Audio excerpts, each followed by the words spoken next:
Hello students, welcome to chemistry wizard. और आज हम शुरू करने वाले हैं आइसोमेरिज्म। हमारा जो GOC1 है वो ऑलरेडी कंप्लीट हो चुका है और GOC2 यानी रिएक्शन मैकेनिज्म भी चल रहा है साथ ही साथ में ये सीरीज़ भी चलती रहेगी, क्योंकि कहीं ना कहीं पर आइसोमेरिज्म जो है वहाँ पर काम आता है। ठीक है, तो इसलिए आइसोमेरिज्म भी साथ में चल रहा है और वो भी साथ में चल रही है। सब दोनों के लेक्चर लगातार आते रहेंगे। आइसोमेरिज्म की बात करने वाले हैं। सबसे पहले समझेंगे आइसोमेरिज्म क्या होता है, आइसोमेरिज्म के प्रकार यानी आइसोमेरिज्म कितने टाइप का होता है, आइसोमेरिज्म का क्लासिफिकेशन, और एक पर्टिकुलर एक या दो टाइप के आइसोमेरिज्म आज हम यहाँ पढ़ने वाले हैं, क्योंकि वो दोनों साथ साथ में चलते हैं। पहली बात तो आइसोमेरिज्म होता क्या है, बचपन से पढ़ते हुए आ रहे हैं। 10th क्लास में हमने एक पढ़ी थी जो डेफिनेशन होती है। आइसोमेरिज्म या आइसोमर्स क्या होते हैं? The structures when two compounds have same molecular formula but different structures are called as isomers. ये जो डेफिनेशन थी वो पूरी तरीके से सही नहीं थी, या मैं बोलूँ कि इनकम्प्लीट डेफिनेशन थी। एक्चुअली ये जो डेफिनेशन आपने बोली या जो 10th क्लास में आपने पढ़ी थी वो सिर्फ आइसोमेरिज्म के एक पार्ट को डिफाइन करती है, जो कि है स्ट्रक्चरल आइसोमेरिज्म। और दूसरा जो होता है वो होता है स्टीरियो आइसोमेरिज्म।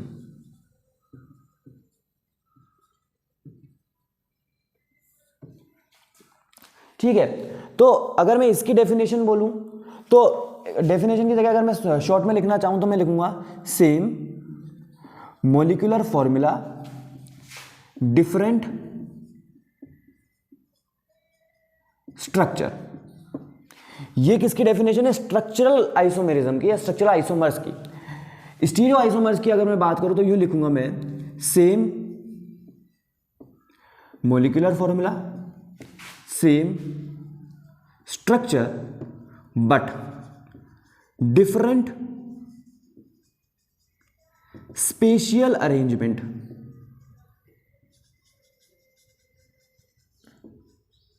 ये होता है stereo isomerism.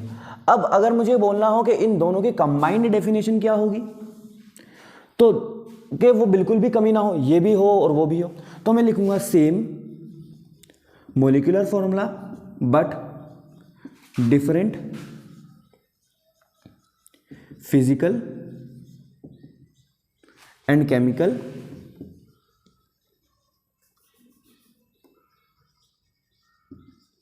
Properties.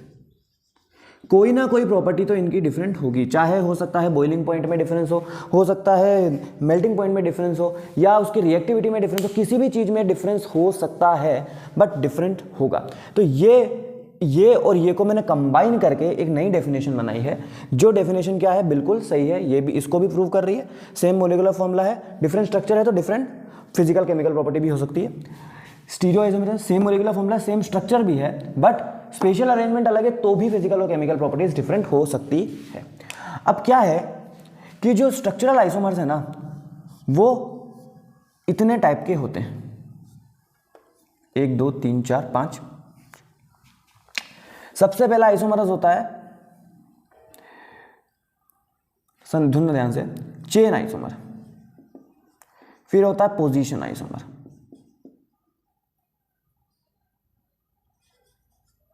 Chain isomer, position isomer, functional group isomer.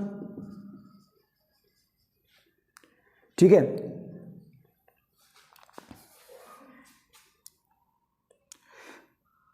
ठीक है, और क्या हुआ? 3 हो गए, chain isomer, position isomer, metamer,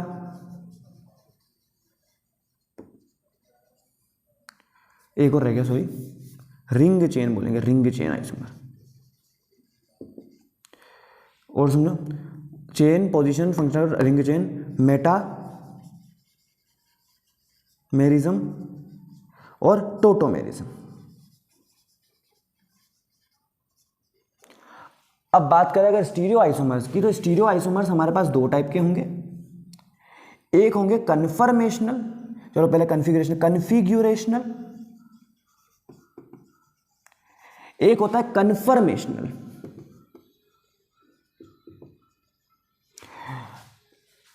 structural isomerism के 6 टाइप्स हैं, स्टीरियो के 2 टाइप्स हैं, कन्फर्मेशनल, कन्फिगरेशनल। कन्फिगरेशनल भी 2 टाइप के हैं फर्दर, एक होता है ऑप्टिकल वैसे पहले ज्योमेट्रिकल लिखना चाहिए, फिर भी कोई बात नहीं, और एक होता है ज्योमेट्रिकल।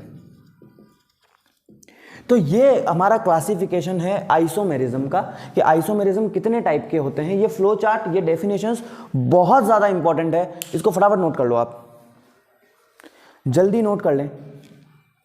कर लिया है नोट? ओके, ऑब्वियसली पॉज करके नोट करना था, ये मत सोचना कि मैं जब तक तुम नोट करो रुका रहूँगा, हिल ना गया हो। ओके, तो अब हम क्या करने वाले हैं, चेन आइसोमर को डिस्कस करेंगे और फिर उसके बाद पोजीशन आइसोमर को भी डिस्कस करेंगे, ठीक है, क्योंकि चेन और पोजीशन साथ साथ में चलने वाले होते हैं जब भी मैं कार्बन जो है 5 से ज़्यादा बढ़ा दूंगा। 1 2 3, ओके चलो।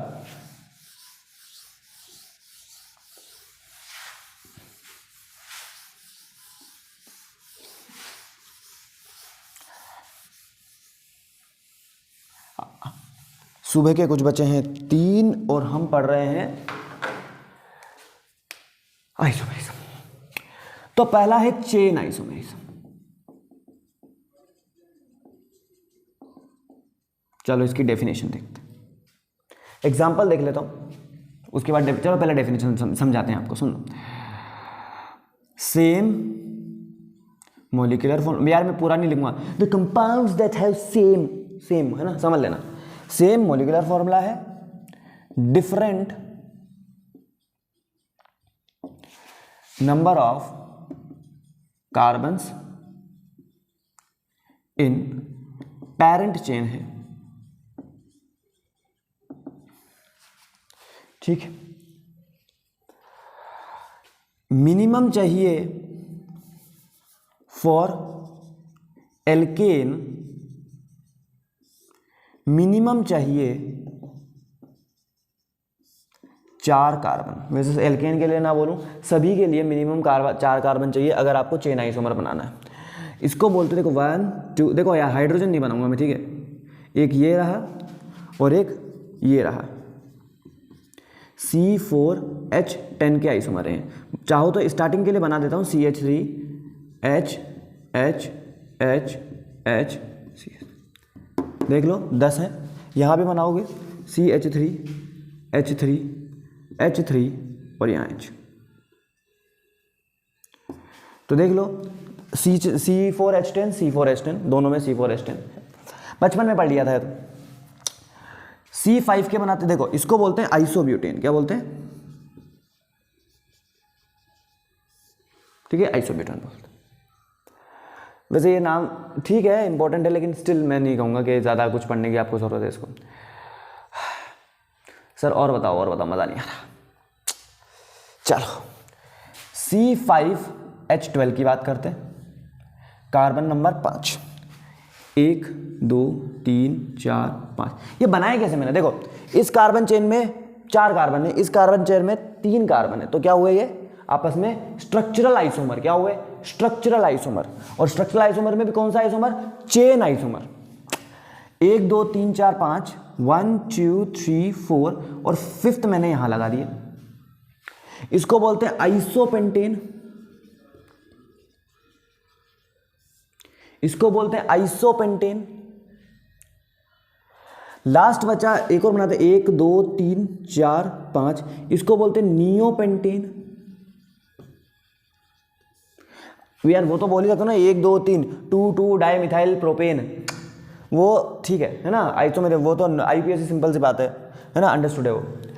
1 2 3 कितने हुए, अब देखना, इस कार्बन चेन में 5 कार्बन, इसमें 4 कार्बन, इसमें 3 कार्बन, इस वजह से ये आपस में क्या है, चेन आइसोमर है। और चेन आइसोमर होते हैं तो क्या हुआ, स्ट्रक्चरल आइसोमर है, ठीक है। फटाफट इसको नोट करें, उसके बाद हम C6 पर बात करें। चलो एक चीज़ लिख लेता हूँ मैं यहाँ पे, कि हमारे पास अगर 4 कार्बन है तो 2 आइसोमर बनते हैं, अगर मेरे पास 5 कार्बन है तो 3 आइसोमर बनते हैं, अगर मेरे पास 6 कार्बन है तो मुझे नहीं पता कितने बनते हैं, बना के देखने, वैसे पता है बट बना के देखते हैं। 1 2 3, अब देखो 7 तक बनाऊंगा मैं, ज़्यादा नहीं बनाऊंगा ना, कोई मतलब भी नहीं, कोई आपसे बनाने को नहीं बोलेगा कि 7 तक बनाओ, कितना भी रट लो नहीं हो पाएगा। 5 कार्बन, सॉरी 6 कार्बन, तो मैं बोलूँगा C6H14, 1 2 3 4 5 6। अब बना के देखो, 6 कार्बन की चेन हो गई। उसके बाद अगला स्टेप क्या होता है, 5 कार्बन की चेन, 1 2 3 4 5, ये लगा दी। अब क्या, 4 कार्बन की चेन, नहीं एक और चीज बाकी, देखो 1 2 3 4, इस बार यहां लगा दो। ये 1 सेकंड नंबर पे है, ये 1 2 3 नंबर पे है, ये और ये आपस में अलग है। तो ये जो एक नया आइसोमर आया ना, समझना बात को, ये जो एक नया आइसोमर आया, इससे हमने एक नई डेफिनेशन देखी, और वो डेफिनेशन थी पोजीशन आइसोमर की। वो नई डेफिनेशन किसकी थी, पोजीशन आइसोमर की। और सुनना, पहले चेन होगा फिर पोजीशन होगा, ये बात ध्यान रख लेना। यानी कि अगर मैं बोलूं, यानी कि ध्यान से सुनना, same number of carbon in parent chain, different position of bonds, कौन सा बॉन्ड, पाई बॉन्ड की बात करेंगे यहां पे, क्योंकि सिंगल बॉन्ड की तो हर जगह वही रहनी, और substituent, different position of bonds और सब्स्टिट्यूएंट। देखना यहां पर क्या, तीसरे, तो ये एक नया आइसोमर पढ़ लिया हमने।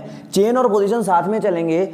जब चेन क्या होगा कि एक ही टाइप के, देखो 5 ही कार्बन की चेन है, बट यहाँ पर फर्क क्या आया, एक कार्बन जो है वो पोजीशन उसने अपनी चेंज कर ली, इसको बोलेंगे पोजीशन आइसोमर। इसलिए मैं बोलूँगी चेन और आइसोमर, जो जितने भी आइसोमर है ना, वो एक दूसरे से अलग नहीं रह सकते, एक ना एक आइसोमर वहाँ पर रहने वाला है। देखो इसको और इसको मैं चेन आइसोमर ही बोलूँगा, क्योंकि यहाँ पे चेन का डिफरेंस है, ठीक है। प्रायोरिटी ऑर्डर भी बाद में लिखवाएंगे जब सारे आइसोमर पढ़ लेंगे हम लोग।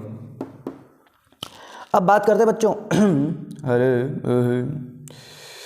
अब बात करते हैं, 5 कार्बन हो गए, तो 1 2 3 4, एक ये रहा, एक ये रहा, ये क्या हुए, ये और ये आपस में चेन आइसोमर, ये और ये आपस में चेन आइसोमर, ये और ये आपस में चेन आइसोमर, ये और ये आपस में पोजीशन आइसोमर। 1 2 3 4 5 6, ये और ये आपस, ये इसको मैंने यहाँ लगा दिया, ये और ये आपस में पोजीशन आइसोमर, क्या हुए, पोजीशन आइसोमर। समझ में आ रही है बात है, क्लियर है। तो देखो 1 2 3 4 5, इसके अलावा आप कुछ भी बनाओगे गलत होगा। 3 कार्बन हो नहीं सकते, 1 2 3, अगर मैं यहाँ लगा दूँ ये तो 5 ही हुए, यहाँ लगाऊंगा तो ये तो फिर से वही हो गया, है ना, ये और ये सेम है। तो इस वजह से इतना बहुत, ठीक है। तो मैं लिख देता हूँ 6, इसके भी कितने हुए, 5। अब बात करते हैं 7 कार्बन के बारे में, लास्ट है, ठीक है, लास्ट। उसके बाद मैं बात करूँगा एल्काइल चेन के बारे में, जो सिर्फ पोजीशन की बात करेगी, वैसे पोजीशन की नहीं, चेन की भी कर सकती है। अब वो कैसे करेगी उसके बारे में बात करेंगे, ठीक है ना।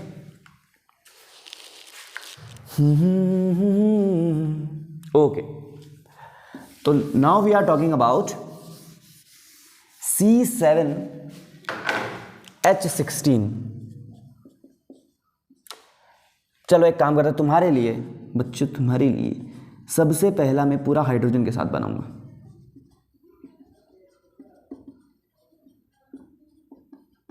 इसको ऐसे बना देते हैं,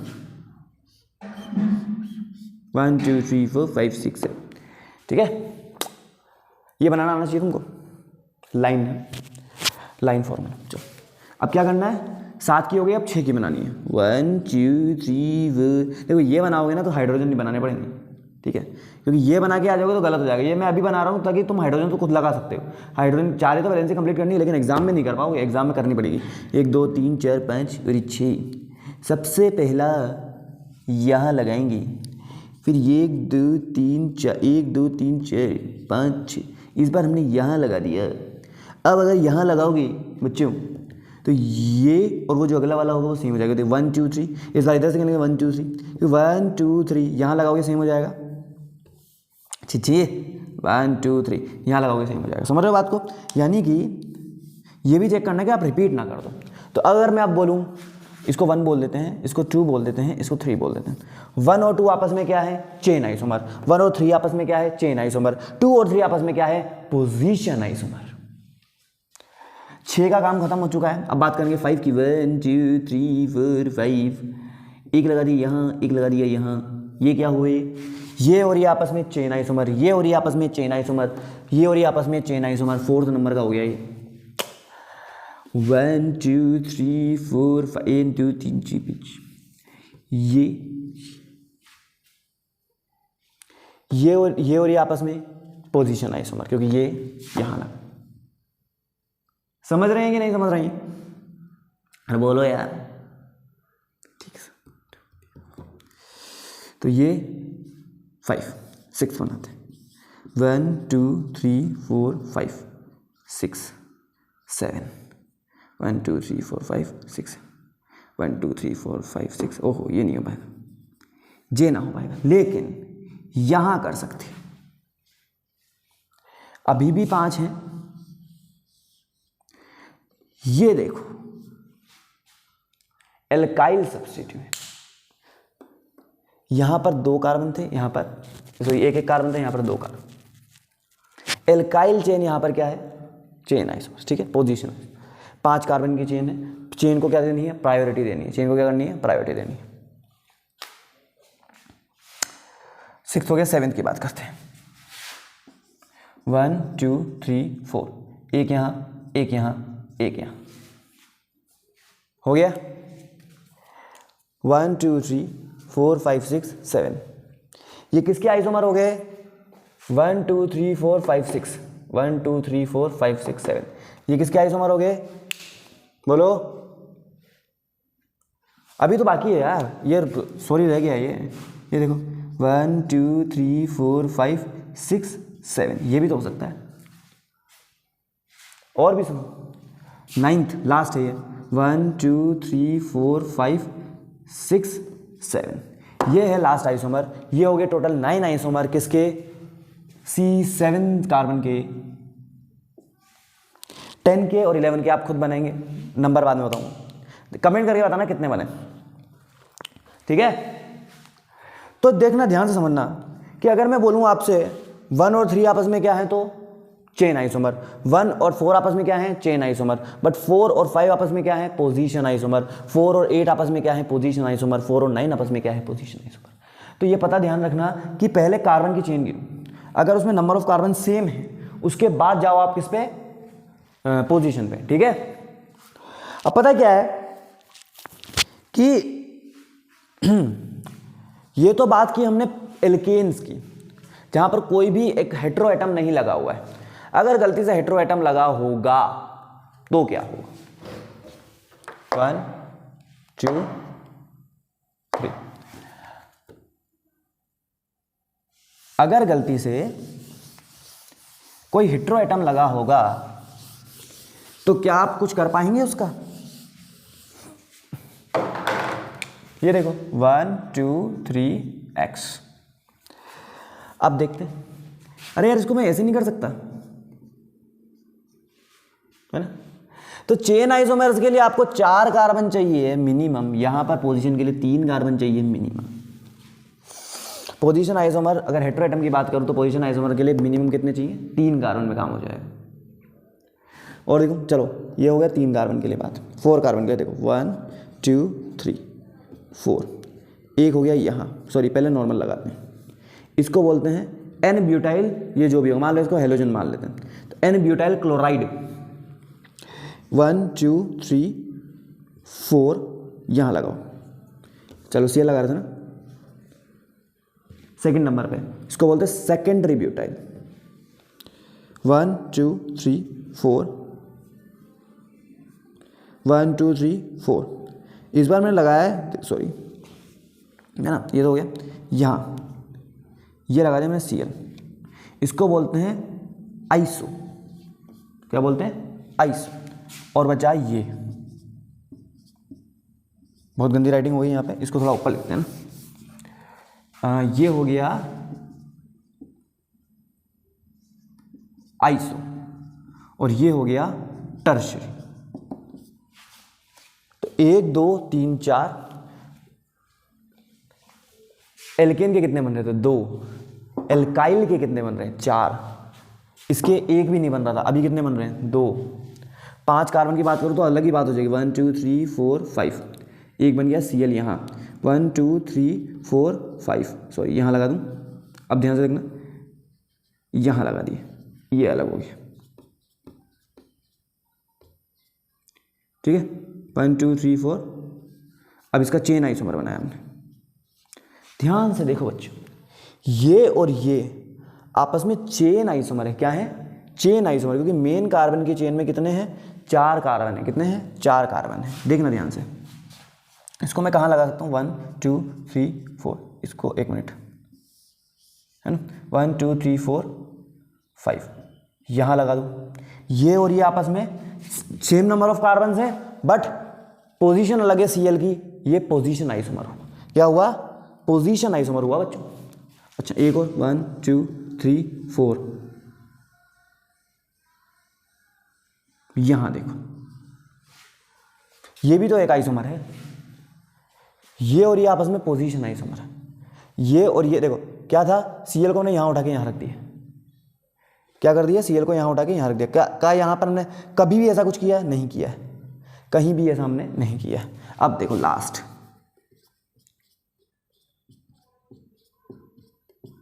इसका कहीं पे भी लगाओ सेम आएगा। तो देखो कितने सारे बन गए, 1 2 3 4 5 6। पहले 3 ही बन रहे थे। तो इसी वजह से एल्काइल के आइसोमर्स अलग अलग हो सकते हैं, लेकिन एल्केन के जो भी आइसोमर हमने बनाए थे वही होंगे। ठीक है, अभी तो हम लोगों ने डबल बॉन्ड के बारे में बात ही नहीं करी, उसके लिए अलग लेक्चर बनेगा बिल्कुल ही। पता करेंगे डबल बॉन्ड कितने हो सकते हैं, उसको रिंग चेन आइसोमर पढ़ेंगे अलग से। बहुत प्यारा आइसोमर है वो, है ना। तो देखो इसको देखो, आपस में पोजीशन आइसोमर, ये दोनों पोजीशन आइसोमर, बट ये दोनों चेन आइसोमर। ये दोनों पोजीशन आइसोमर, ये दोनों चेन पोजीशन आइसोमर, क्योंकि 1 2 3 4 5 है ना। समझ रहे हो बात को? अरे अरे अरे अरे, एक तो रह ही गया। ओहो, सॉरी सॉरी सॉरी, बहुत गलत हो गया यार। देखो ये देखो, ये देखो, ओहो, कभी कभी सर से भी गलती हो जाती है। ये देखो, position isomer, position isomer, position isomer, position 1 पे 2 पे 3 पे, पोजीशन पोजीशन पोजीशन। ये दोनों आपस में पोजीशन, ये दोनों आपस में चेन, ये दोनों आपस में चेन, ये दोनों आपस में चेन, ये दोनों आपस में चेन। नंबर ऑफ कार्बन्स पहले चेक करने हैं, उसके बाद जाएगी दूसरी बात। क्लियर है बच्चों? अरे बोलो यार। ठीक है, तो इस तरीके से हमने पता कर लिया कि पोजीशन और चेन आइसोमर्स में आपस में क्या रिलेशन है। पहले चेन होता है, उसके बाद पोजीशन की बात की जाती है। लेकिन डबल बॉन्ड की बात अभी तक हम लोगों ने नहीं की है। कैसे पता करेंगे किसी भी फॉर्मूले से कि उसके अंदर डबल बॉन्ड है? ये कैसे पता करना है? तो एक ऐसा बहुत अच्छा फॉर्मूला है जिसके कोई एक्सेप्शन हमने अभी तक नहीं देखे। मैंने बहुत सारे एग्जाम्पल कर लिए हैं उसके, बनाया फॉर्मूला जो भी है। उसके अलावा हम बात करेंगे कि कोई चेन और रिंग आपस में कैसे आइसोमर हो सकते हैं। ठीक है, तो इसके बारे में हम लोग बात करेंगे नेक्स्ट लेक्चर के अंदर। तब तक पढ़ाई करते रहिए। All the best.